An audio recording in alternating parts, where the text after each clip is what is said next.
An balma lamɛnnikɛlaw aw salam aleikum aw tulo bɛ arajo Bamako 24 de kan na ka bɔ Mali kɔnɔ na minnu bɛ k'an lamɛn jamana fan o fan jamana kɔnɔ ni jamana kɔ kan k'aw bɛɛ lajɛlen foni k'aw koɲuman dɔn aw sɔgɔlen b'aw ka arajo Mali la Bamako 24 min bɛ n'a bɛ kunnafoni latɛmɛ aw bɛɛ lajɛlen tɔgɔ la diɲɛ ma don o don a balimakɛ n'aw denkɛ Abdulaye Kulibali fɛ k'a sɔrɔ ɲɛmaaba n'i y'a sɔrɔ bɛ tali ka jɛjɛ sari la ale bɛ ka baaraw bɛɛ lajɛlen jateminɛ k'aw foni k'aw koɲuman dɔn faso kɔnɔ ni faso kɔ kan. Dɔɛrɛ taw ma k'aw sigi ni k'aw ka kunnafoni makɔnɔ kunnafoni ni dalilu don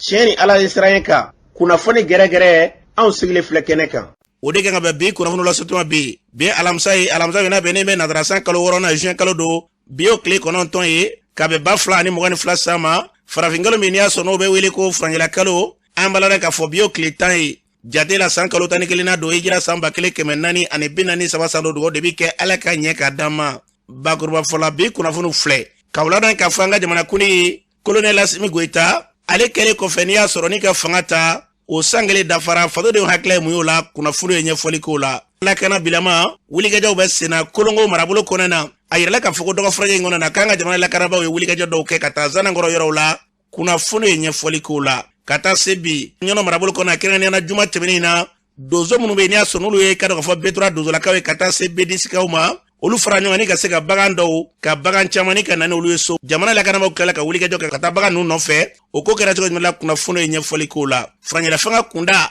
a yirala k'a fɔ ko kalo 24 n'o ye san 2 bɔɲɔnko ye u ka baara b'o hokumu kɔnɔna na kunnafoni ye ɲɛfɔli k'o la ninnu de bɛna kɛ kunnafoni kumabɛ bi k'a fara kunnafoni wɛrɛw bɛna fana lasɔn balokɛ n'aw denkɛ Abdulaye Kulibali ala ka ɲɛ ka d'an ma kunnafoni an b'a daminɛ ka lana k'a fɔ min ka dɔn k'a fɔ an ka furancɛla fanga kuma minɛ ka dɔn k'a fɔ ni jamana ma ɲɛmaaw olu y'a yira k'a fɔ a ye fɔli min kɛ k'a fɔ ko kalo 24 o baara min n'i y'a sɔrɔ n'a fɔra ministre b'an ka jamana kɔnɔ n'o ka baara ɲɛsinnen bɛ faso ka kuma d'a ma colonel Abdulaye Mayiga ale b'a ɲɛfɔ an ye an ka lamɛn. An ka jamana ɲɛmɔgɔ ni an ka premier ministre u ye sariya gafe dɔw ta n'o bɛ dɔw fara cɛmancɛ fanga janga kan n'o ye kalo 24 o de farala kan mais a kalo 24 a tɛ daminɛ bi a kalo 24 bɛ daminɛ marisi kalo o tile 26 o kun ye mun ye a jateminɛ transition cɛmancɛ fanga fanfɔlɔ o kun ye kalo 18 septembre kalo 25 2020 kana se marisi kalo 25 ɲina o kun ye o 18 banni n y'a jateminɛ k'a fɔ kun b'a la n'a ma daminɛ don min na o kɔfɛ o bɛ na ni gɛlɛya dɔw ye o de y'a to 24 farala kan mɛ a 24 bɛ daminɛ marisi kalo 26 kun yɛrɛ b'a la an ye cɛsigi dɔ kɛ n'an b'o ko assise nationale de la refondation an ka jamanadenw ye laɲini caman kɛ sani kalataw yɛrɛ ka kɛ kalataw bɛ se ka falen cogo min na ni jamana yɛrɛ jɔlen bɛ sen minnu kan olu bɛ se ka sinsin cogo min na ani ka se ka lakana fana sabati an ka jateminɛ k'a fɔ n'i ko k'i b'o baara bɛɛ kɛ sani kalata ka kɛ a ma nɔgɔn 24 mun farala cɛmancɛ fanga kan o de y'a kunba yɛrɛ an ye jateminɛ kɛ an m'o fɔ kalafili la mun yɛrɛ b'a yira k'a fɔ ko a ŋaniya bɛ cɛmancɛ fanga autorité bolo a ɲa ɲɛmɔgɔ bolo ka ko caman falen sariya min yɛrɛ bɛ kalata kan bi min na u bɛ ala barikala u bɛ sente mɔgɔw ka yɔrɔ la olu kan ka jateminɛ comme député tɛ yen olu an ka député ye bi na n'olu ye adopté ala sɔnna a ka ca ala fɛ kalata cogo bɛ se ka falen kalata fan fɛ n'i y'a jateminɛ ni mun fɔ mun ye lakana fanfɛla ye bɛɛ b'a dɔn k'a fɔ bi an ka sɔrɔdasiw cɛsirilen don kosɛbɛ pour que ka se ka dɔ bɔ lakana la parce que ni lakana tɛ yen kalata tɛ yen i tɛ se ka foyi kɛ donc lakana yɛrɛ de y'a fanba ye baaraw de bɛ ka kɛ ɲɔgɔn fɛ an tɛ ka kɛ i n'a fɔ an bɛ baara kelen kɛ ka kelen to kɔfɛ baaraw bɛ ka kɛ ɲɔgɔn fɛ lakana bɛ ka sabati a ka ca ala fɛ fɛn fɛn fana ye sariya fanfɛla ye ka se ka olu lasabati ka ɲɛ k'u latilen ka ɲɛ pour que dɔ ka bɔ an ka mankanw na o baara fana bɛ sen na an bɛ mun fɔ jamanadenw ye an bɛ waati min na ala ko tiɲɛ an b'a dɔn ko a ma nɔgɔn ɲangini min dara an kan an bɛɛ b'a dɔn k'a fɔ binkani don ɲangini min don a sigilen tɛ sariya kan CEDEAO sariya foyi tɛ mun b'a fɔ ko ka jamanaden dɔ ɲangi ta n y'a fɔ cogo min na an bɛ jamanadenw de ka baara la vraiment degun b'u kan a bɛ k'an yɛrɛ tɔɔrɔ kosɛbɛ mais an bɛ ka fɛɛrɛ bɛɛ tigɛ n'ala sɔnna pour que ni degun ka se ka bɔ joona ani CEDEAO ka se ka bɛn ko la n'ala sɔnna ma a tɔ man jan. An b'a dɔn k'a fɔ ni tun ye colonel Abdulaye Mayiga ni tun y'ale kan ye a fɔra cogo min na min ka dɔn k'a fɔ jamana b'a sigi lafiya ye ala ka Mali bila o sira kan n'an bɔra ye k'aw ladɔn k'a fɔ colonel Assimi Goïta kɛlen kɔfɛ jamana ɲɛmaa ye n'i y'a sɔrɔ furancɛla fanga u kɛlen kɔfɛ ne ka dansigi jamana kuntigi kɔrɔ i bɛ ka fanga na o kɔfɛ bandaw ale ka fanga o kɔfɛ dan sigili min gola Asimi yɛrɛ kɛlen kɔfɛ ne ka fanga ta o ye sangelen dafa o sangelen dafa kɔnɔna na fotori dɔ bɔ akila di an ka dɔw lamɛn. Baara dɔw kɛra i n'a fɔ mɔgɔw ka critique fana barika ka bon cogo min na mais an bɛ côté positif ta k'a lajɛ kɛlɛ ta fanfɛla fɛ avancement caman kɛra jiko ta fanfɛla fɛ a ye fourage jɔyɔrɔ caman ye an ka to Asimi ka dɔɔni kɛ fɔlɔ pour le moment n'Ala sɔnna a ma kow ɲɛ bɛ sɔrɔ. Ne hakili la a bɛ ka min kɛ a ka ɲi n'an y'a lajɛ sécurité fan fɛ a ye caman kɛ bibi na maliyɛndenw bɛ se ka woso n'u ka armée ye o kama an bɛ se k'a fɔ an b'a fɔ k'a waliɲumandɔn Ala k'a ka baara tɔ Ala k'a ɲɛ k'a d'a ma. Ni sangile kɔnɔna na jamana zɛlison tɔgɔ la ne kɔni fɛ vraiment ko kɔni taga bolo ka ɲi sisan fɛn caman bɛ yen nɔ an b'a ka bɔ olu kɔnɔ k'an yɛrɛ sɔrɔ dɔɔni parce que jamana yɛrɛ fɔlɔfɔlɔ jumɛn n'i ko k'i ka jamana i ka k'i yɛrɛ fɔlɔ yɛrɛ sɔrɔ fɔlɔfɔlɔ de jamana ye parce que an kun t'an yɛrɛ bolo. Sangile kɔnɔna la ne kɔni ka jateminɛ la an tɛ ka avancer an tɛ ka sigi mais an jɔlen kɔni don fɔlɔ mais a bɛ ka k'an ɲɛna i b'a fɔ président kɔrɔ minnu sigilen don ka tɛmɛ quoi an bɛ caman ye mais kɔfɛ a bɛ tila ka na dégrader a bɛ caya an sigilen na tuguni. An balodan ka fɔ ni tun ye fasoden dɔw kan ye an bɛ dugawu kɛ jamana in basigi na lafiya Rabi Ala k'o sabati n'an bɔra yen an balodan ka fɔ an ka jamana la kanabaaw ye wulikajɔba n'i y'a sɔrɔ n'o daminɛna dɔgɔfuranya tɛmɛnen in kɔnɔna na k'u taara i ka dɔn k'a fɔ mara min bɛ yen kɛrɛnkɛrɛnnen na n'i y'a sɔrɔ kolongo marabolo o yɔrɔ dɔw bɛ ka tɛmɛ yɔrɔw fɛ ka tɛmɛ solila ka se ka wulikajɔw kɛ o yɔrɔw la ka taa fo Zanankɔrɔ a yɛrɛ k'a fɔ k'a wulikajɔ sen fɛ k'an ka jamana la kanabaaw k'u ye wulikajɔ ta wulikajɔ in kun tɛ dɔ yɛrɛ jadiwala tigilamɔgɔw ka se ka taama olu nɔfɛ maa caman ka fɔ la k'a wulikajɔ kɔni kɛra so ye u ka sigi ka dɔn k'a fɔ kungo kɔni k'a bila lafiya bolo kan e ka dɔn yɔrɔ dɔw tun bɛ yen n'i y'a sɔrɔ maaw tɛ se ka taa ye ko nin kɔni min kɛra ko e ka dɔn ko ne nin cayara kosɛbɛ sigida maa caman ka sira la k'a bɛ kɛ so ye maaw kɔni e ka dɔn u ka se ka lama kɛ o yɔrɔw la u y'a fɔ cogo min na k'a wulikajɔw sen fɛ jadiwala tigilamɔgɔ kɛrɛnnenya k'u ye ka dɔn k'a fɔ kojugukɛla dɔw ka tɛgɛ da olu kan dɔw bɛ yen ka dɔn k'a fɔ ka wulikajɔ kɛ ka se ka olu kasara sango bi u bɛ wulikajɔ min na ka se ka dansigi u ka baaraw la kuma kolomɔrɔ tɛ dɛrɛ sigida la maa caman ka fɔ la ko ne nin ko kɔni taara ɲɛfɛ e ka dɔn kunbɛn i ka dɔn k'a fɔ baara min kan n'i y'a sɔrɔ n'o ye jamana ka nin ka kelenya ye k'i ka dɔn k'an bɛ sama ka suma an bɛ dugawu kɛ a bɛ ka fɔ cogo min na Ala k'a bila o minɛ kɔnɔ n'an bɔra yen an b'a la k'a fɔ tajiw kɔni dɔ fara i ka dɔn ka taji sɔngɔ ka kabini suwa k'a dɔn k'a fɔ gɛlɛya kɔni tiɲɛ yɛrɛ ka dɔn k'a fɔ o bɛɛ i ka dɔn k'a fɔ diɲɛ kɔnɔ yɛrɛ de la an bɛ don min ko bi n'o kɛra a bɛ kɛ fɔ e ka gɛlɛya kɔni ne ka se ka kɔni ka dɔn ni diɲɛ kɔnɔ ne gɛlɛya kɔni n'a yɛrɛ kɛra bɛɛ lajɛlen b'i ta sɔrɔ a la o gɛlɛya min y'a sɔrɔ bɛ sen na taji kun ka gɛlɛn nka i ka dɔn sura fana a yirala k'a fɔ k'a kun bɛ ka feere sɔngɔ yɛrɛ min na ni dɔ ma faraw kan e ka dɔn ko gɛlɛyaba kɔnɔ o bɛ don kow la taji 160 ani kɔ an b'a dɔn k'a fɔ sɔngɔ taar'o la a yirala k'a fɔ fɛn min i ka dɔn k'a fɔ gɛlɛya yɛrɛ de ye ko Mali dama tɛ nin bɛ jamana caman na bi nka ni Ala sɔnna ma don nataw kɔnɔ ni nɔgɔya nana a bɛ segin a nɔkɔrɔ la an bɛ dugawu kɛ Ala ka na ni nɔgɔya ye ka se ka taji kɔni ka segin a nɔkɔrɔ la n'an bɔra yen an b'a dɔn k'a fɔ min ka dɔn k'a fɔ Norvège jamana olu ka kulu dɔ kɛrɛnnen na n'i y'a sɔrɔ o ye cakɛda ye an ka jamana e ka dɔn n'i y'a sɔrɔ ka se ka fɛɛrɛ bali tigɛ maa minnu bɛ yen n'i y'a sɔrɔ ka gɛlɛya ye olu sɔrɔ u sigiyɔrɔ la n'o bɛ wele ko déplacés ka fɛɛrɛ tigɛ olu bɛ se ka ladon cogo min na ka se k'olu latɔgɔtɔ cakɛda in ɲɛsinnen b'o ma bolofara min b'an ka jamana kɔnɔna yan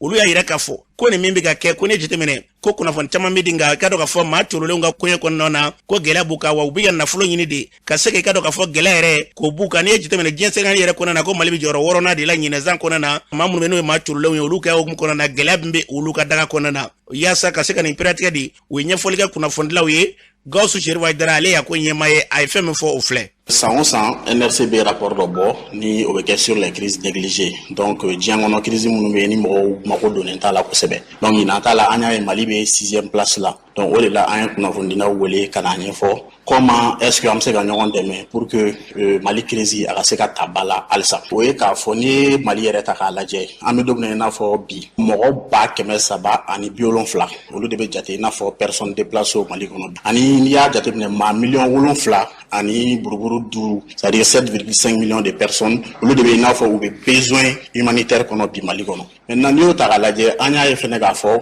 o ko in ye problème ba de ye donc o ye problème ba ye mais a talenba tɛ ba la kosɛbɛ diɲɛ kɔnɔ donc o de problème ye donc l'objectif vraiment c'était ka médiaw ka attention attirer ani olu fɛnɛ ka se ka an dɛmɛ ka information di bailleurs ma ani ka information di fɛnɛ autorités ma ka yira k'a fɔ problème bɛ an b'a ye k'a fɔ n'i ye diɲɛ jamanaw bɛɛ ta k'a lajɛ crise mana kɛ yɔrɔ la an ye analyse mun kɛ o ye k'a fɔ mɔgɔw b'u focaliser kosɛbɛ politique kumaw kan mɔgɔw b'u focaliser kosɛbɛ fɛn fɛn ye kɛlɛ tagabolo nafolo ni fɛnw ye mais généralement mɔgɔw bɛ ɲinɛ mɔgɔ minnu bɛ a degun kɔnɔna la mɔgɔ minnu bɛ a souffrance kɔnɔna la donc o yɛrɛ de ye problème ba ye o de la a jatelenba tɛ déjà an ye wele bila aw ma o kun ye min ye pour que an ka se k'a ɲɛfɔli kɛ c'est à dire k'a ɲɛfɔ journalistes ye ani k'a essayer k'a ɲɛfɔ fɛnɛ mɔgɔ minnu bɛ décision baw ta c'est à dire minnu bɛ se ka kɛ sababu ye ka nɔgɔya don a ko la parce que n'i ye jamana yɛrɛ ta k'a lajɛ Mali kɔnɔ bi n'i ye financement ko lajɛ parce que a ko kunba bɛɛ ye wariko fɛnɛ parce que wari mun kan ka ko la pour que ka se ka mɔgɔw dɛmɛ mɔgɔ minnu bɛ déplacement na o sɔrɔ mobilisation ka dɔgɔ donc Mali la on a besoin maintenant de 686 millions d'euros o de estimation ye ɲina pour que ka se ka mɔgɔ minnu bɛ besoin 7,5 millions de personnes minnu bɛ degun kɔnɔ ka se k'u dɛmɛ ɲina donc n'i y'a ye o mobilisation fanga ka dɔgɔ donc vraiment min bɛ se ka kɛ o ye ka bɛɛ wele an ka bolo di ɲɔgɔn ma ka attention di crise ninnu ma k'a ɲɛfɔ mɔgɔw ye y a des gens qui sont dans des difficultés mɔgɔw sɛgɛnnen don kosɛbɛ donc ni dɛmɛ bɛ se ka kɛ pour que wari ka se ka sɔrɔ k'u dɛmɛ.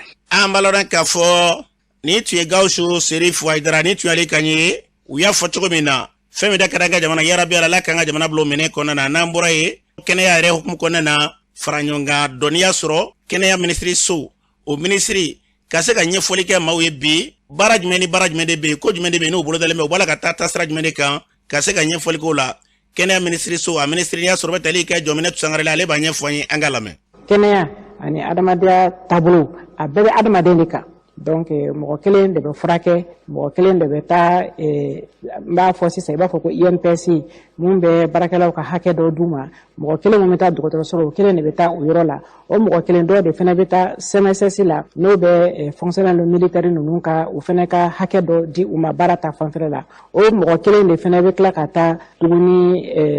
ANAM la n'o ye assistance médicale la n'o ye fɛn tɛ mɔgɔ minnu bolo olu fana bɛ to ka hakɛw ɲini ani développement social adamadenya taabolo baara bɛ kɛ an ka fɛn mun na baarakɛyɔrɔ fɛn fɛn mun na a bɛ hadamaden kelen de donc adamaden kelen de bɛ nin yɔrɔ ninnu bɛɛ tagama gɛlɛya ninnu de b'a to an bɛ miiri mun de bɛ se ka gɛlɛya ninnu wuli ka bɔ an kan donc an ye baara ta ka gɛlɛya fɔlɔ mun sɔrɔ bɛɛ jamana kɔnɔden bɛɛ ɲɛbɔ la o ye minɛntanya ye minɛn ka dɔgɔ minɛn man ca donc an y'o gɛlɛya sɔrɔ an ka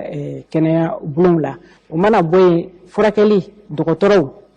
o man ca kosɛbɛ a man ca wa a bɛ cari cogo min na jamana kan o fana dala kɛɲɛnen tɛ i bɛ taa sɔrɔ yɔrɔ dɔw mɔgɔw bɛ nin hakɛ in na o t'a ma bɔli kɛ donc o camanba de bɛ yen nɔ donc o mana bɔ yen furako barisa hali n'i taara dɔgɔtɔrɔso la f'i ka tila ka taa fura de san f'i ka tila ka fura de ɲini walima fura de bɛ d'i ma k'i furakɛ donc furako fana na gɛlɛya bɛ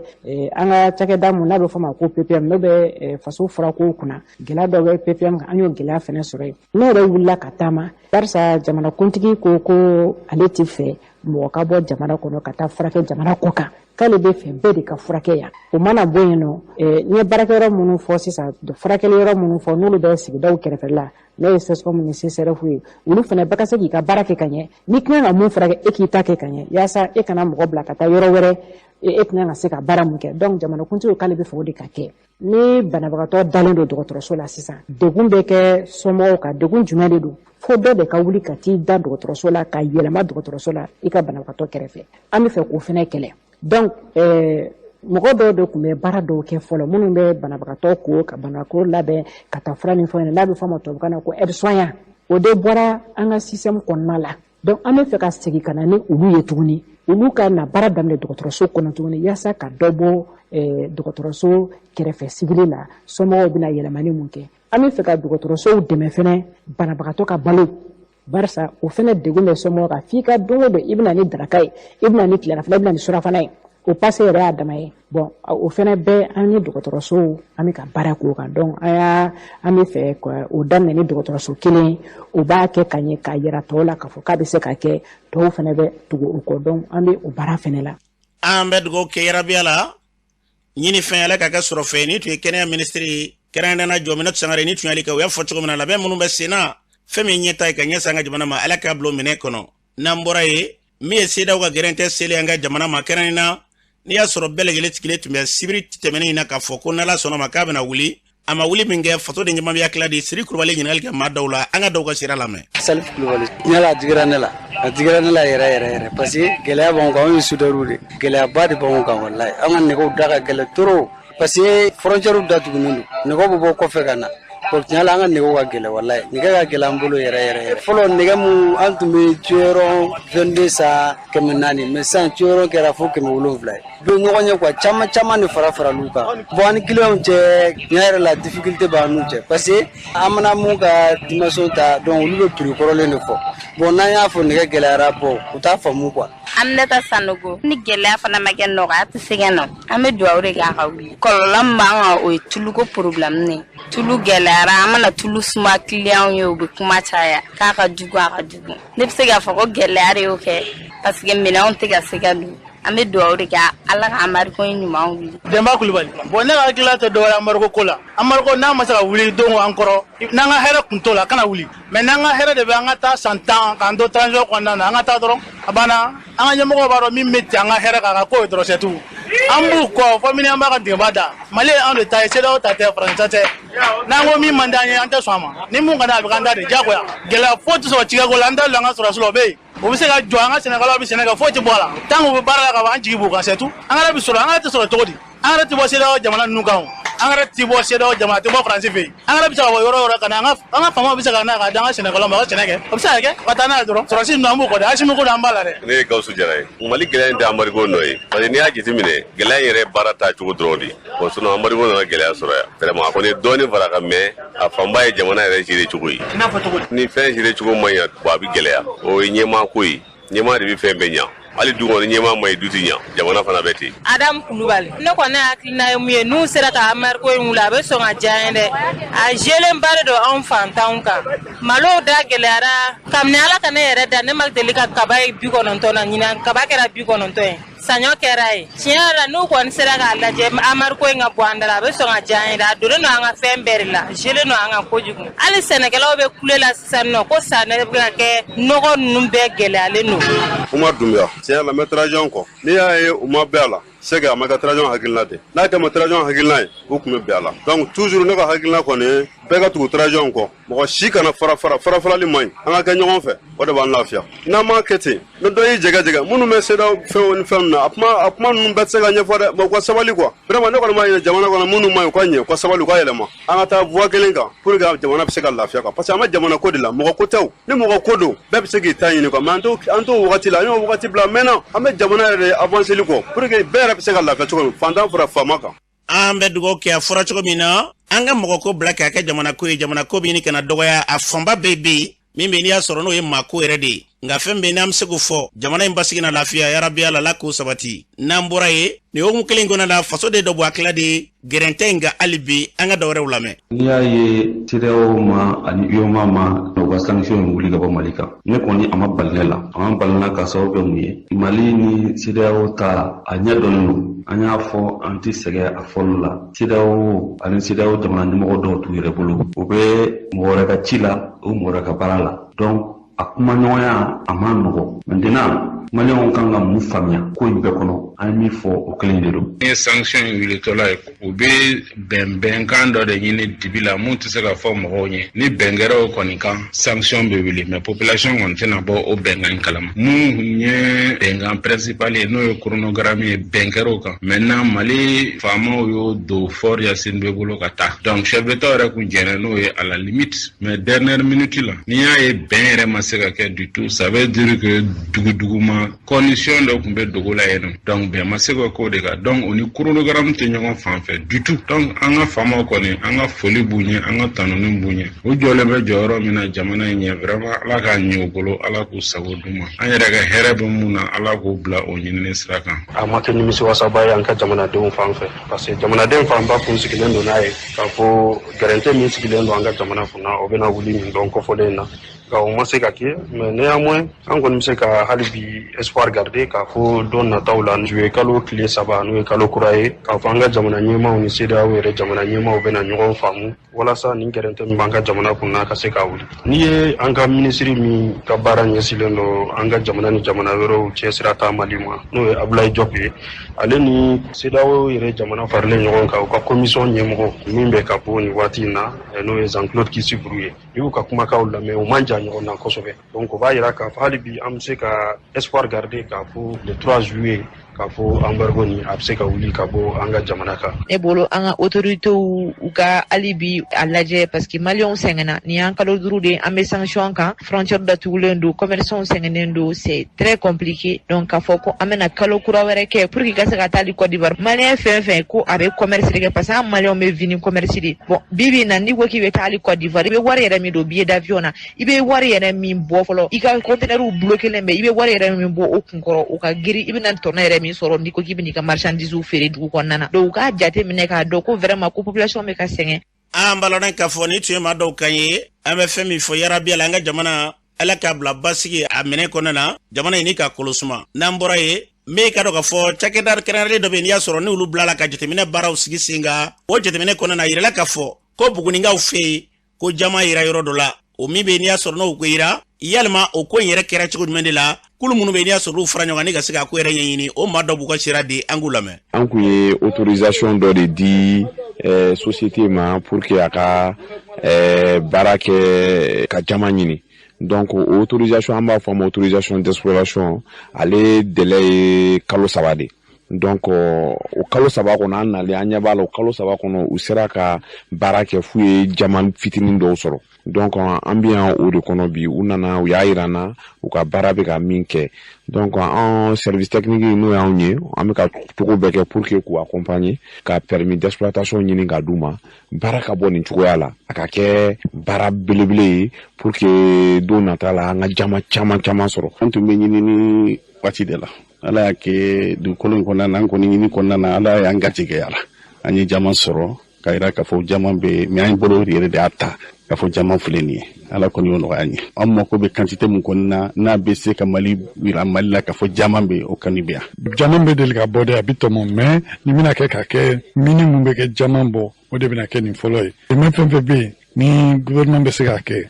a fɔra k'a fɔ ko nin yɛrɛ ɲɔgɔn tɛ Mali yɛrɛ bɛɛ kɔnɔ fɔlɔ a bɛ fɔlɔ anw de la donc o kɛra anw nisɔndiya ko ye jama min n'a bɛna bɔ an bɛ dugawu de kɛra jama ko in ka sira sɔrɔ a ka ɲɛ pour que an ka nafa sɔrɔ a kɔnɔ jamana ka nafa sɔrɔ a kɔnɔ cercle ka nafa sɔrɔ région ka nafa sɔrɔ anw yɛrɛ ka commune ka nafa ka bonya la kosɛbɛ. An bɛ dugawu kɛ a fɔra cogo min na yarabi ala k'a kɛ ten n'an bɔra ye sariya baarakɛlaw kɛrɛnkɛrɛnnen ka se k'olu kɔni bila ka baara kalan dɔw kɛrɛnkɛrɛnnen lakɔkɔli b'a la n'o ye formation ye ka se k'o kɛ olu kunna o bɔra ka kɛ kɛrɛnkɛrɛnnen Mali fa b'a la o min kɛra kulu min bɛ n'i y'a sɔrɔ ka baara ɲɛsinnen bɛ bunadamadenw ka hakɛ la tɔgɔtɔli ma n'o ye CAPDAG ye olu de y'a sigi sen kan maa dɔ b'a ka sira di a ko sen fɛ a ko in na olu ye nisɔndiya min sɔrɔ a la an ka lamɛn. Ne Moriba Kamara n bɔra Selengi ka na ni formation participer franchement a ye kalan caman di ne ma diɲɛ kɔnɔ 3 jours kɔnɔ an ye min kɛ yan i bɛ se ka san 3 san 4 kɛ i b'a ɲini na c'est rare a ka sɔrɔ ɲɔgɔn fɛ anciens b'an na yan fɛn caman b'an na yan minnu b'a dɔn dɔnniya gɛrɛw bɛ minnu na ka se yan formateur fɛn fɛn sera yan u ko bɛɛ nana n'u ka dɔnniya dɔ ye mais malgré tout ça an bɛɛ connaissance dɔ sɔrɔ yan ne ma deli ka se Kɔlɔnjɛba ma deli ka se Kaye mais bɛɛ ka localité dɔnna yan bi degun bɛ min kan a ka yɔrɔ la o y'o fɔ an ye kalan dɔ sɔrɔ yan dɔnniya dɔ bɛ dɔ la o tɛ ne na. Ni tun ye sira dɔ k'a y'a fɔ cogo min na min ka dɔ ka fɔ ɲɔgɔn fara ɲɔgɔn kan hakilila ɲɛnama ka se k'o bɔ a kɔnɔ na o y'a kunba de ala ka bila sariya min bɛ yen n'i y'a sɔrɔ ni baaradege min kɛra a ɲɛdɔn baara yarabiya la u ye min dɔn ka se k'o baara kɛcogo ɲuman kɛ an ka jamana kɔnɔ n'an bɔra yen sɔmiya bɛ gɛrɛ la nka sɔmiya n'a sera kɛrɛnkɛrɛnnenya dugubaw kɔnɔ na ji bɛ cɛnni kɛ yɔrɔ dɔw la dɔw ta ye jitɛmɛ sira ye dɔw ta yɛrɛ i ka dɔ ka fɔ ɲamaw i ka dɔ ka se k'olu cɛ ni ka t'u fili yɔrɔ dɔw la n'a bɛ kɛ gɛlɛya ye sɔmiya tɛmɛnen na gɛlɛya ye maa dɔw sɔrɔ ka taa se kɛrɛnkɛrɛnnenya na mun ni mun de kan ka kɛ ka se ka diɲɛ sira yɛrɛ ka se k'a to ji bɛ tɛmɛ ka taa taasira la ka taa se mara ɲɛmaw kɛrɛnkɛrɛnnenya na Bamakɔ mairie-ba ninnu bɛɛ lajɛlen bi u bɛ k'u hakilila di nin ko in kan an ka dɔw lamɛn. San tiɲɛniba de kɛ parce que an yɛrɛ ka so ni kɔ ma jan kosɛbɛ a dɔw su an bɛɛ sira kɛnɛma fɛn fɛn ka so bi kɔda la bɛɛ sira kɛnɛma mɔgɔw taara yɛlɛ ɲɔgɔn ka sow sanfɛ k'u jɔ tututu bon an b'a ye fana ji bi ka mɔgɔw ka minɛnw cɛ ka taa i b'a sɔrɔ mɔgɔw ka valiziw n'u ka frigo ni fɛnw bi ji sanfɛ ka taga bon o kɛra tiɲɛniba de ye mɔgɔw ma yan nɔ tiɲɛ yɛrɛ yɛrɛ la tiɲɛni fanga bonyana kojugu. An ka minɛn bɛɛ tiɲɛna ji taara n'an ka minɛn bɛɛ fɛnɛ minnu sɔrɔla ji y'olu bɛɛ tiɲɛ ni naani de bɔra an fɛ.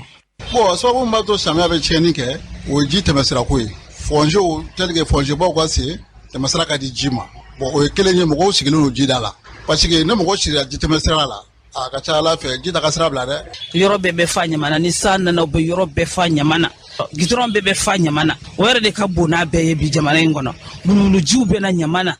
ni ɲama yɛrɛ cayara sira la hali dingɛ n'a bɛ yen nɔ n'a datugura ala k'an kisi a bɛ na ni kojugu ye mobili bɛ se yɔrɔ dɔw la yɛrɛ u b'a dɔn ko sira don u t'a dɔn ko sira don i bɛ taa sɔrɔ dingɛ de don i bɛ bila a kɔnɔ denmisɛnninw bɛ bila a kɔnɔ. Kafow ka baara de dugu saniyali ye. Juin kalo ye tile 11 an bɛna mun kɛ administration ani kafo mɔgɔw bɛna fara ɲɔgɔn kan k'u bolo di ɲɔgɔn ma k'a lajɛ baara jumɛn de bɛ se ka kɛ walasa an b'a fɛ dugu ka saniya cogo min na a bɛ se ka saniya kɛ. An bɛ samiyɛ daminɛ na bɛɛ b'a dɔn k'a fɔ ni ɲamaw ma labɔ a bɛ na ni tiɲɛni ye a bɛ se ka na ni inondation ye mais an b'a ɲini aw fɛ aw minnu ye laselikɛbagaw ye a k'a lase dugudenw ma kafo ni jamana gansan tɛ se ka dugu saniya fo bɛɛ de ka fara ɲɔgɔn kan ni bɛɛ farala ɲɔgɔn kan a ka ca Ala fɛ a bɛ se ka kɛ. An balɔrɔ k'a fɔ ni tun ye maa dɔ ka sira ye sɔmiya min bɛ yen n'i y'a sɔrɔ n'an kun b'a kan ka se ka fɛɛrɛ bali tigɛ salanko minnu ye gɛlɛya sɔrɔ ani ɲinɛnsan kɔnɔna na fɛɛrɛ minnu kan ka se ka tigɛ ka se ka kunbɛn ka taa se meriba o mɛri yɛrɛ n'i y'a sɔrɔ Adama Sagare ninnu bɛɛ lajɛlen ka jɛ ni k'u ka sira da an bɛ dugawu kɛ u y'a fɔ cogo min na an ka jamana yarabiya la fɛn fɛn kasaraw ye Ala k'an kisi a ma n'an bɔra ye an balɔrɔ k'a fɔ Bagadajikaw fɛ yen olu ye jibondo dɔ n'i y'a sɔrɔ ni k'o sɔrɔ an ka jamanatigi n'i y'a sɔrɔ bɛ tali kɛ Colonel Asibi Goyita la ale taara o korombo karili la o senfɛ Mali ɲɛmaaba Colonel Asibi Goyita ye kuma min fɔ ye o filɛ. An bɛ foli bila fɔlɔ Colonel Asaba Bayero n'a ka mɔgɔw la olu minnu bɛ yala Mali fan bɛɛ ka an ka population dɛmɛ ka jiw d'u ma ani ka dumuni d'u ma k'u fo u ka timinanja la sabula daga souvent hali ka da lakana degun ma o bɛɛ hukumu kɔnɔna u bɛ taa an ka mɔgɔw dɛmɛ villagew dɛmɛ ka ji ni dumuni d'u ma. A mana kɛ cogo cogo jamana ɲɛmɔgɔ ka laɲini fɔlɔfɔlɔ min ni lakana bɔra la ka jamanadenw ka fɛɛrɛ bɔ kɛ o ka kan an k'o baara kɛ n'i y'a jateminɛ n'u y'an bila nin na sabula danga tuma min na an tun bɛ kɛ mission na terrain kan an ye dugu caman yɛrɛ an tun bɛ se ka tile bɛɛ kɛ tuma dɔ la ka ji min ta ɲini an t'a sɔrɔ an b'a dɔn fana dugu dɔw la lakana sabatilen tɛ kɛnɛya fana sabatilen tɛ donc a ka kan bi n'an bɛ nin jɔyɔrɔ la ka kɛ sababu ɲuman an ka jamanadenw ma mun b'a to an bɛ se k'o degun wuli ka bɔ cogo min na ka jamanadenw ka ɲɛfɔ na ko ni dɛmɛ nin bɛ kɛ badabada ye fo ka taa fɔ transition banna don min na. An balɔrɔ k'a fɔ nin tun ye Colonel Asimi Goyita nin tun y'ale kan ye ko k'a sɔrɔ olu yɛrɛ bɛ munumunu zalo la u ye ka dɔn k'a fɔ yɔrɔ caman ye jiko gɛlɛya ka se k'o ye nin ye ɲɛma ka hakilila ye wa ɲɛma kan ka miiri nin ɲɔgɔn na k'a dɔn gɛlɛya min bɛ yen i jɔn ka fura ɲɛna la o ye hakilila ɲumanba de ye min bɛ yen n'i y'a sɔrɔ ɲɛmaya la n'a ni kɛli ka kan nka ka kɛ bi ne bɛ hɛrɛ kɔnɔ ka taa walima ne ye ɲɛma min ka di n b'a kɛ an balɔrɔ k'a fɔ caman bɛ yen i bɛ mara min kunna maaw bɛ kulosanga ni waati bɛɛ la e kɔnɔna k'a sɔrɔ a dɔ bɛ dɔ la n'i y'a sɔrɔ ni miiri tun kɛra gɛlɛyaw la k'a fɔ ni gɛlɛya min filɛ ka ne sɔrɔ walima n ye nin gɛlɛya min lakodɔn i cɔ ka ɲɛ so ma e ka dɔn fura tun bɛ sɔrɔ a la nin n'a ɲɔgɔnna hakililaw an bɛ dugawu kɛ Ala ka nin ɲɔgɔnnaw caya i bɛ gɛlɛya min kalama ka se k'i kɔ da o gɛlɛya la ka fura sɔrɔ a la o ye gɛlɛya ye gɛlɛya min bɛ yen n'i y'a sɔrɔ o fura kɛra bɔ maaw kan a bɛ kɛ sababu ye ka maa caman ɲɛna gɛlɛya kɔ hakilila min talen bɛ yarabiya la ni jiko de y'a kun ye Ala ka ko sabati ka se ka maaw bɔ jiko gɛlɛya la n'an bɔra yen an balɔrɔ k'a fɔ ɲɔgɔn sama min ye betorakaw fɛ yen donso daga min bɛ yen a yɛrɛla k'a fɔ dɔgɔ furancɛ in kɔnɔna na n'i y'a sɔrɔ juma dɔw k'olu wulila k'u jɔ misi dɔw ka se ka taa misi ninnu nɔfɛ u ni misi ninnu u nana ni misi ninnu ye kumaw cayara kunnafoni caman na dɔw ko k'u taara baga misiw ma ka na n'u ye o kɔfɛ anw yɛrɛ ɲininkaliw k'u la yalima ko in bɛ cogo jumɛn de la sɛnɛ b'an bolo nɛgɛ ka nin waati na nka misi ninnu kɔni labanna faamaw nana misi ninnu nɔfɛ ni ka taa ni misi ninnu yaasa ka nin bɛɛ la ipɛrɛtigɛ d'a ma sɛnɛ daminɛ b'an bolo nɛgɛ ka nin waati na e ye jɔn ye. Ne ye Sinɛ Danbɛlɛ ye ka bɔ Betura Madinakura. Sinɛ Danbɛlɛ an ye kunnafoni sɔrɔ ko juma tɛmɛnen na donsolaka minnu bɛ yen Betura la ko aw wulila k'aw jɔ ka taa misi dɔw cɛ ka na n'u ye a ko kɛra cogo di. Abulaye Kulubali a kɛla an ka bamanannamɔgɔ min bɛ yen Ndomukani ani Ndomukuba ani Dabakurunkan Bɔkari Bile olu de taara réunion kɛ o n'u diɲɛ ɲɔgɔn kungo kɔnɔ mɔgɔ ninnu minnu bɛ faso tiɲɛni na. Ko u ka fara ɲɔgɔn kan ka na tiɲɛni kɛ anw fɛ an ka forow la yan. U y'a réunion kɛ Ndomukuba sigiyɔrɔ kɔrɔ de la. U ye misiw fara ɲɔgɔn kan. Ala ka kɛla u nana ni misiw ye Kanasago foro fɛ. Mamadu sigi ka jiriforo kɔnɔna fɛ ka sɔrɔ ka don foro kɔnɔna ninnu na. An ka mɔgɔ dɔw bɛ yen olu ka foro basan 3 a malo wololen misiw y'a dun ka ban. U nana an ka donsoba fana ka foro la Karamɔgɔ Sirakɔrɔkan na. U y'o fana ka foro dun ka ban. O y'a sɔrɔ an ka mɔgɔ minnu bɛ Kanasago olu y'an wele k'a fɔ misi ninnu nana u b'a la ka foro ninnu dun o yɔrɔ la an ka mɔgɔw bɔla ka taa lasa k'a ye tiɲɛ don donc u sɔrɔ ka bɔ ka sɔrɔ ka taa u nɔfɛ ka sɔrɔ ka taa misi ninnu koron o y'a sɔrɔ marifa semantigi ale de kun sigilen bɛ tu kɔnɔ ale sigilen bɛ ka labɛn ka yɔrɔ min filɛ ani an ka mɔgɔw bɔla yɔrɔ min fɛ olu tɛ kelen ye u taara cun kan de ale ye cili kɛ ale ma se ka mɛn ale bolila n'a ka marifa ye komi a bɛ tu kɔnɔ u ni mɔgɔ tɔ ninnu ɲɔgɔn sɔrɔ o yɔrɔ la misi min sala ye a bɛ misi 60 bɔ sirakɔrɔ kanakaw b'a kalama bobokaw b'a kalama o misi salen kɔfɛ misi tɔ dɔw taara kungo kɔnɔ dɔw nana so ala ko tiɲɛ ne kɔni ma taa misi ninnu filɛ mais a nana kɔni tiɲɛ don b'a kalama sɛnɛ an ye kunnafoni sɔrɔ ko a ye bɔla ka misi minnu minɛ ko jadisi misiw tɛ ko fɔ mali faamaw ye aw wele k'a fɔ k'a ka na ni misi ninnu ye k'o kɛra gɛlɛyaba ye ani olu ni ɲɔgɔn cɛ o kuma ye tiɲɛ ye wa o kuma tɛ tiɲɛ ye sebe de ne wele k'a fɔ ko misi ninnu minɛna sebe yɛrɛ t'a dɔn parce que u bɛ taa nkalon de tigɛ sebe ko amadi ba misi ninnu tɛ mɔgɔ kelen ka misi wa amadi yɛrɛ ka misi tɛ an tɛ nin ko ninnu kɛ ka dogo u bɛna mugu cɛw na u bɛ ko min kɛ anw de b'a dɔn ne yɛrɛ ye weleli kɛ bamakɔ k'a ɲɛfɔ misiko kɛra kɛcogo min na sebe bɛ anw wele k'a ɲininka misiko la o y'a sɔrɔ misiw ma se betura la mugu ci la hala ma miniti 10 bɔ sebe wele la donc o b'a yira complot u ka mɔgɔ dɔ bɛ dugu kɔnɔ n'u b'u ladɔnniya la dugu jɛra sebe ko ne ma ko dugu jɛra ko misiko ko yala an b'a kɛ cogo di ne ko bon olu ye fanga yala ale hakili b'a la cogo di a ko bon n'an sela ka misi ninnu d'a tigi ma k'a bɛ diya ne ko problème t'a la an ka cɛkɔrɔbaw bɛ yen n bɛna cɛkɔrɔbaw wele k'a ɲɛf'u ɲɛ a ko baasi t'a la bon n ye cɛkɔrɔbaw wele k'a ɲɛf'u ɲɛ cɛkɔrɔba ninnu ko ni faamaw ko cogo min ko ni fanga ko misi ka di ko misiw ka di o la sebe ye ne wele k'a fɔ ne ye ko commandant yɛrɛ ko a bɛ na an ka ɲɔgɔn ye commandant ni coordinateur olu de wulila ka na o bɛɛ ye mɔgɔ kura de ye u mana misiko la de o nana de ka na anw ye betora la kuma minnu bɛ fɔ min bɛ kɛ yala tiɲɛ don wa tiɲɛ tɛ u k'u nana o de kama misiko de bɔl'o kɔnɔ olu nana faama ninnu ye min fɔ anw ɲɛ o y'o de ye an ye kunnafoni sɔrɔ sinɛ ko faama ninnu taara de ka fara misitigiw kan k'u bɛna misi ninnu bila aw bolo ka taa muso minnu y'aw yɛrɛ kɛrɛfɛ mɔgɔw ye k'a taara olu bɔ ka bila faamaw la ko ka mali sɔrɔsilakaw ka dɔgɔlima siya bɛɛ ta ka ɲɛsin mali lakanabaaw ma o kuma tɛ tiɲɛ fabakɛla faama minnu na olu bɛ yan u tulo bɛ na olu nana u ye min fɔ yan o ko min bɛ fɔ ka n'a lajɛ ni tiɲɛ don ni tiɲɛ tɛ u nana o de kama coordinateur Kuyate ani commandant olu fila nana u ye kuma o kuma fɔ commandant y'a dɔ k'a lamɛn de a ko an ka sigi ni ala sɔnna olu bɛ labɛn na u b'a fɛ ka faso bɛɛ furan ka jɛ mais k'a fɔ k'u nana de k'u bɛna an jagosa wala anw de ye musow bɔ ka musow bila faamaw la ayi mɔgɔ minnu y'a fɔ u ye nkalon tigɛ a kɛra faama minnu ɲɛna faama ninnu bɛ yan wulikajɔ in senfɛ ko musolakaw ko fɔ u ka gɛlɛya ta ka ɲɛsin an ka jamana lakanabaaw ma o kɛra wa o kɛra mɔgɔw bɛ saya ko bɛɛ bɛ kɛ yan faamaw bɛ wele o tɛna donc anw ka mɔgɔ 2 sala mɔgɔ 4 banana fo an ye bi faama ma na betora la ka na jɔ ka anw lajɛ yan mais misiko la u wulila ka na commandant y'a yira ko ale ye mɔgɔ kura de coordinateur y'a yira ko ale ye mɔgɔ kura de o de ye mɔgɔ caman farifa parce que ni mɔgɔ kɔrɔ dɔ tin a bɛ yira u la k'a fɔ olu mɔgɔ tɛ mɔgɔw ni na o mɔgɔ bɛ misiko de la musow bɔkun de y'o ye k'a fɔ k'u bɛ na ko an ye muso de bɔ o ye nkalon de ni mɔgɔ y'a fɔ wala a tigi ye nkalon tigɛ faamaw taara misi minnu nɔfɛ yalima misi ninnu u sɔrɔla wa misi ninnu dila faamaw ma misi ninnu yɛrɛ tilala ka yɛrɛkɛ fila ninnu bolo parce que fila dɔw tun b'u kun mobili la ye bon musow mutila ko fɔ ka olu bugɔ dɔw y'u dɔnbaw y'u la ye minnu ye tiɲɛni kɛ mɔgɔw la bon ka tila ka n'o don an cɛra k'olu tɛ diɲɛna donc musow mutila faama ninnu bolo faama ninnu ye fila ninnu bɔ ka sɔrɔ ka taa n'u ye kɔn kɔfɛ ka sɔrɔ ka t'u bila ye mɔgɔ kɔni ɲɔgɔn sabali k'a yira faama nana ko ale ye mɔgɔ kura de an k'a faamuba nin n'a ye mɔgɔ kura ye n'a nana a bɛna min kɛ an sigilen don k'a lajɛ sisan parce que tiɲɛni min kɛla damasow ma o foro dunna ka ban dɔw ka pipiniɛriw dunna malo min dunna a ka ca quoi mais damasow ma fɔlɔ daba la ka se misikow de ma mais misi sogo tɛ kɛ jigiɲɛ kɔnɔ ko malo de bɛ kɛ jigiɲɛ kɔnɔ faamaw nana yan nɔfɛ ko a ye bagan ninnu di faamaw ma nka bagan caman bɛ yen k'olu tora a bolo ko yuruguyurugu caman donna baganko la faama minnu nana bagan minɛ olu bɛ yan baganw bɔla waati min k'a fɔ ni ɲɔgɔnna bɛ furuyɛri kɔnɔ faama ninnu yɛrɛ kabakɔyala la o misitigi wari hali ni y'a dɔ fara ka misi kan a bɛ nkalon tigɛ ɲɛ mufa hayidara nana misiw nɔfɛ yan don min fulaw ko u ka misi ye misi 35 ye misi 41 de sɔrɔla anw fɛ betora la an y'a d'u ma mufa bɛ balo n'a ma sa u bɛ nin nkalon ninnu tigɛ besɛngi dugutigi dɔgɔkɛ ale y'a fɔ a ka kuma na ko anw ye a ka misi dun misi 45 a taara fɔ ɲɔnɔ mais a misi tilala ka ye a si ma ye anw bolo nkalon in kɔni o tɛ basi ko a ka kɛ tiɲɛ o de ka jugu ko a kɛlen bɛ ka wulikajɔ ta bi k'a kɛ ko an ɲɛ tɛ da baganw kan ye ko a tɛ taa kungoda la dɛ ko ni baganw bɔra dama an ɲɛ tana ye mɔgɔw ka baganw ye k'a sɔrɔ jadiwala tigilamɔgɔw ka baganw tɛ n'u ko jadilamɔgɔ tigilamɔgɔw ka baganw tɛ anw tɛ se ka da o la parce que ne bagan ye kɔni marifatigi b'a nɔfɛ dɔrɔn anw tɛ tigi dɔw la jadilamɔgɔ tigilamɔgɔ kɔ ni n'anw ye ɲɔgɔn ye o la n'a kɛra cogo o cogo o y'a kɛ cogo di parce que an ye bagantigi dɔ ni bere de ye ka misiw diɲɛ ni bere ye mais ka misiw diɲɛ ni kalasi ni seman ye u da t'o fɔ an bɛ dugawu kɛ jamana in a faama bɛɛ ɲɛ u b'a la ka kuma dɔw fɔ réseaux sociaux la sisan tradition ko ye san 3 san 4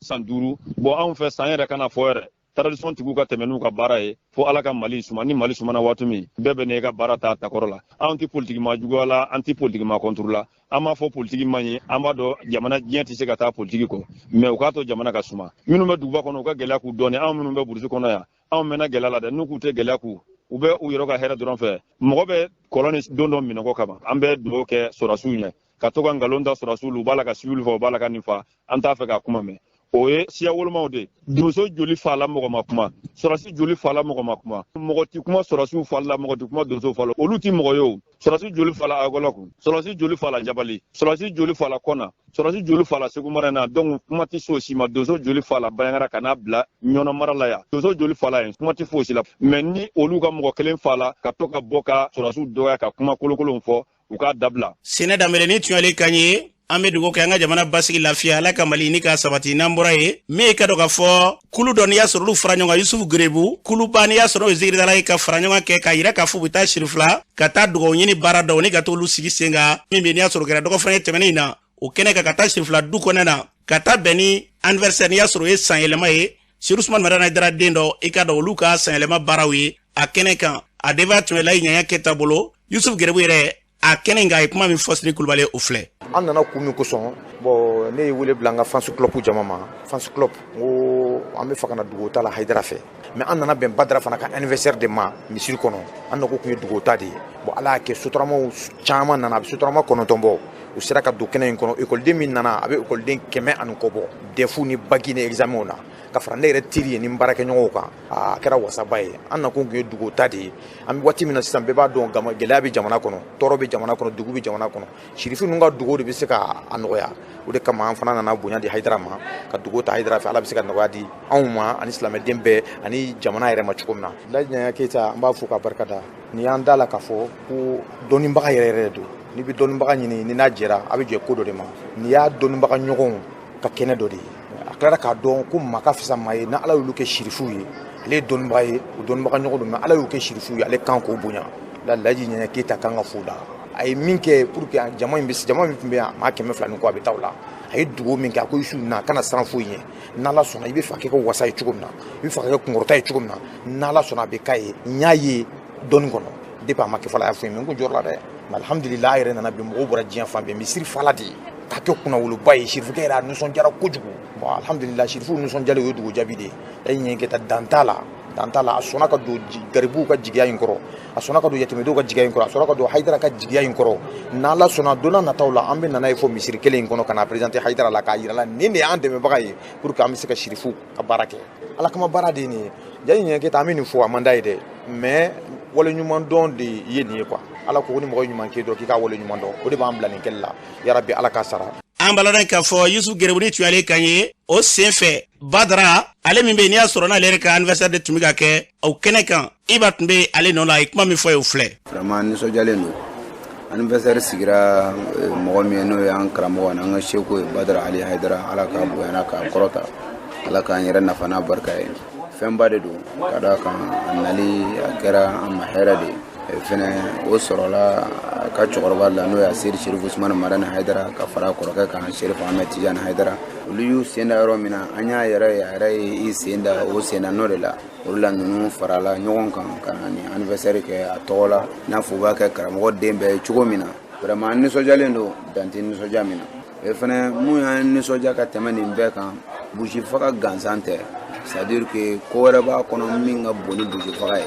n'o ye kira Mamadu Mustafa Bakɔ sallallahu alaihi wasallam ko mumini n'a mumini ɲɔgɔn mina fɔ kogo bolo de ko dɔ de bɛ dɔ gɛlɛya donc an y'a ye k'a fɔ burusi fagali gansan tɛ ja u bɛ hinɛ mumini bɛɛ lajɛlen na ni anniversaire ninnu sera malo bɔrɛ caman bɛ yen u bɛ minnu di silamɛw ma fantanw ma minnu t'a dɔn u bɛ mun yɛrɛ dun sini ko karamɔgɔ denkɛ Badara ka anniversaire sera u bɛ malo bɔrɛw b'o la tulu carton b'o la ayiwa ka se dumunifɛn ɲɔgɔnna n'a caman ma vraiment nisɔndiyalen don dan tɛ nisɔndiya min na ala ka n'u sara wari bɔ mɔgɔ minnu kunna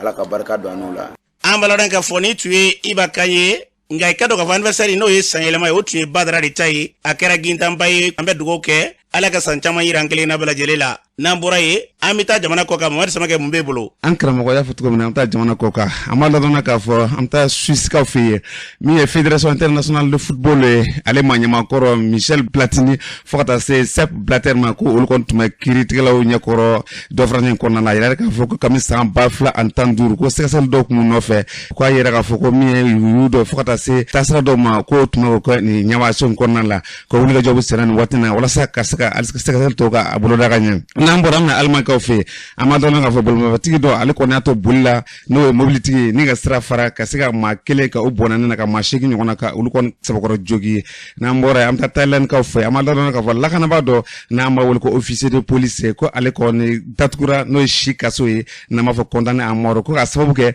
ko ale kɔni kasoladen dɔ ka nima tɔɔrɔ fo ka taa a nikɛnɛ karaba n'an bɔra an bɛ taa Israël la ale ni Liban jamana cɛ ko fɛn min ye dagaba wuli ko o bɛ yen nin waati na dɛ bawo ka kɛnɛ dɔ kɔni bɛ yen olu dancɛ la kɛnɛ min ni o ye gazibɔ yɔrɔ de ye ko wulikajɔ bɛ senna nin yɔrɔ kɔfɛ na k'u tɛ ka ɲɔgɔn faamu k'a wulikajɔ kɔni k'a fanga ka bon kosɛbɛ kosɛbɛ n'an bɔra an bɛna Laginɛkaw fɛ yen an b'a dɔn k'a fɔ Laginɛ jamana kuntigi kɔrɔ Alpha Conté ko ale kɔni bɛ furakɛla nin waati na Turkikaw fɛ yen ko kumaw kɔni cayara kosɛbɛ kosɛbɛ o kama sa Laginɛ masaso olu ka kuma lasela n'o ye colonel Amara Kamara ye ale bɔra ka laseli kɛ k'a yira k'a fɔ ko ni Ala sɔnna don nataw la min ye Alpha Conté ko a bɛ se ka na Laginɛ kɔni jamana kɔni kɔnɔna la an karamɔgɔ an ye kunnafoni min sɔrɔ jamana ko ka bisla kun b'a tuni an bɛ dugawu kɛ yarabiya la fɛn fɛn ka dɔn ka fɔ basigi lafiya ye an ka jamana ni jamana wɛrɛw bɛɛ lajɛlen Ala k'o sabati ni Ala sɔnna ma an kun de tan wa an bɛ bɔ tan an ka jamana kunbɛ basigi ka Ala ka basigi se tɛ foyi ni masaramani tɛ wa ni Ala sɔnna ma b'an ka jamana kɔlɔsiba